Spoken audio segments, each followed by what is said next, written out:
Video ಒಳಗೆ ಹೋಗೋದಕ್ಕಿಂತ ಮುಂಚೆ red ಕಲರಲ್ಲಿ ಕಾಣಿಸ್ತಾ ಇರೋ ಸಬ್ಸ್ಕ್ರೈಬ್ ಬಟನ್ ಮೇಲೆ ಕ್ಲಿಕ್ ಮಾಡಿ, ಹಾಗೆ ಪಕ್ಕದಲ್ಲಿರೋ ಬೆಲ್ ಐಕಾನ್ ಮೇಲೆ ಪ್ರೆಸ್ ಮಾಡಿ. ಎಲ್ಲರಿಗೂ ನಮಸ್ಕಾರ. ಕರ್ನಾಟಕ ರುಚಿಗೆ ಸ್ವಾಗತ. ನಾನಿವತ್ತು ಕಜ್ಜಾಯ ಮಾಡೋದು ತೋರಿಸ್ತಾ ಇದ್ದೀನಿ. ತುಂಬ ಸುಲಭವಾಗಿ ಮಾಡ್ಕೊಳ್ಳೋ ಕಜ್ಜಾಯ ಇದು. ಈ ಅಂಗಡಿಗಳಲ್ಲೆಲ್ಲ ನಾವು ತಿಂದಿರ್ತೀವಿ, ಪ್ಯಾಕೆಟ್ಸ್ ಅಲ್ಲಿ ಮಾಡಿ ಇಟ್ಟಿರ್ತಾರೆ ಕಜ್ಜಾಯನ. ಅಕ್ಕಿ ಹಿಟ್ಟಲ್ಲಿ ಪಾಕ ತೆಗೆದು ಮಾಡೋದಿಲ್ಲ, ಈ ತರಾನೇ ಮಾಡೋದವರು. ಇದು ತುಂಬಾ ಸುಲಭ, ರುಚಿನೂ ಅದೇ ತರಾನೇ ಇರುತ್ತೆ. ಇದಕ್ಕೆ ಏನೇನು ಬೇಕು ಸಾಮಗ್ರಿ ನೋಡೋಣ.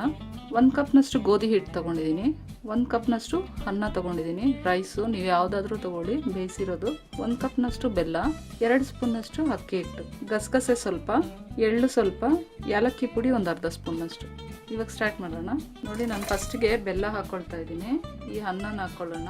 ನಾನು ಇದೆರಡನ್ನೂ ಪೇಸ್ಟ್ ಮಾಡ್ಕೊಂಡು ಬರ್ತೀನಿ, ಆಮೇಲೆ ಗೋಧಿ ಹಿಟ್ಟು ಸೇರಿಸ್ಕೊಳ್ತೀನಿ. ನೋಡಿ, ಇವಾಗ ನಾನು ಬೆಲ್ಲನೂ ಅನ್ನನೂ ರುಬ್ಕೊಂಡಿದ್ದೀನಿ. ಇವಾಗ ಇದಕ್ಕೆ ನಾನು ಗೋಧಿ ಹಿಟ್ಟು ಹಾಕ್ಕೊಳ್ತಾ ಇದ್ದೀನಿ. ಬೆಲ್ಲನ ನೀವು ಫೈನಾಗಿ ಪುಡಿ ಮಾಡಿಕೊಂಡ್ರೆ ಸರಿ, ಇಲ್ಲಾಂದರೆ ದಪ್ಪ ಇದ್ರೆ ನಿಮಗೆ ಮಿಕ್ಸಿ ಮಾಡುವಾಗ ಕಷ್ಟ ಆಗುತ್ತೆ. ಹಿಟ್ಟು ಹಾಕ್ಕೊಂಡಿದ್ದೀನಿ. ಇವಾಗ ಇದನ್ನೆಲ್ಲ ಸೇರಿಸಿ ಮಿಕ್ಸಿ ಮಾಡ್ಕೊಂಡು ಬರ್ತೀನಿ.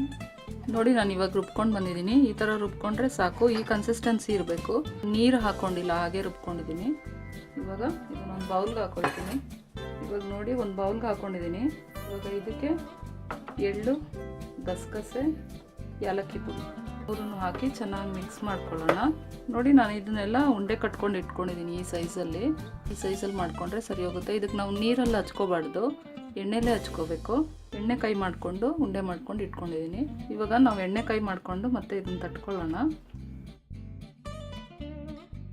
ನೋಡಿ, ಈ ಥರ ಮಾಡ್ಕೊಂಡು ನಿಮಗೆ ಬೇಕಿದ್ರೆ ಮಧ್ಯದಲ್ಲಿ ಹೋಲ್ ಮಾಡ್ಕೊಳ್ಳಿ, ಇಲ್ಲಾಂದರೆ ಹಂಗೇನು ಮಾಡ್ಕೋಬೋದು. ನಾನು ಇನ್ನೊಂದು ತಟ್ತೀನಿ ನೋಡಿ. ಇದಕ್ಕೆ ನೀರು ಮಾತ್ರ ಯಾವುದೇ ಕಾರಣಕ್ಕೂ ಮುಟ್ಕೋಬಾರ್ದು, ನೀರು ಮುಟ್ಟಿದ್ರೆ ಹಾಳಾಗ್ಬಿಡುತ್ತೆ ಕಜ್ಜಾಯ. ನಾನೊಂದು 5 ಕಜ್ಜಾಯನ ತಟ್ಟಿಟ್ಕೊಂಡಿದ್ದೀನಿ. ಇವಾಗ ಎಣ್ಣೆಲಿ ಕರಿಯೋಣ ಇದನ್ನು. ನೋಡಿ, ನಾನೊಂದು ಬಾಣಲಿಲಿ ಎಣ್ಣೆ ಇಟ್ಕೊಂಡಿದ್ದೀನಿ.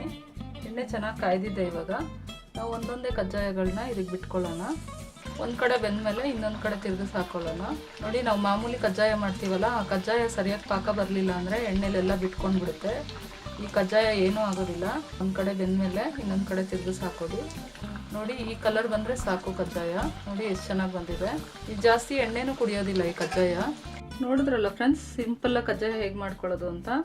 ಇದು ರುಚಿನೂ ಅಷ್ಟೇ ತುಂಬ ಚೆನ್ನಾಗಿರುತ್ತೆ. ಇದನ್ನು ನೀವು ಒಂದ್ಸರಿ ಟ್ರೈ ಮಾಡಿ ನೋಡಿ, ಈ ರುಚಿ ನಿಮಗೆ ಗೊತ್ತಾಗುತ್ತೆ. ಸುಲಭವಾಗಿ ಈಸಿಯಾಗಿ ಒಂದು 10 ನಿಮಿಷದಲ್ಲಿ ಮಾಡ್ಕೋಬಹುದು ನಾವು ಕಜ್ಜಾಯನ. ಈ ರೆಸಿಪಿ ನೀವು ಟ್ರೈ ಮಾಡಿ, ನನಗೆ ಕಾಮೆಂಟ್ಸ್ ಮಾಡಿ, ಹಾಗೆ ಲೈಕ್ ಬಟನ್ ಮೇಲೆ ಕ್ಲಿಕ್ ಮಾಡಿ, ಸಬ್ಸ್ಕ್ರೈಬ್ ಮಾಡಿ ನನ್ನ ಚಾನಲ್ನ. ಬೆಲ್ ಐಕಾನ್ ಪ್ರೆಸ್ ಮಾಡೋದನ್ನ ಮರಿಬೇಡಿ. ನೀವು ಬೆಲ್ ಐಕಾನ್ ಪ್ರೆಸ್ ಮಾಡೋದ್ರಿಂದ ನಾನು ಮಾಡೋ ಹೊಸ ರೆಸಿಪೀಸ್ ನೋಟಿಫಿಕೇಶನ್ ನಿಮಗೆ ಬರುತ್ತೆ.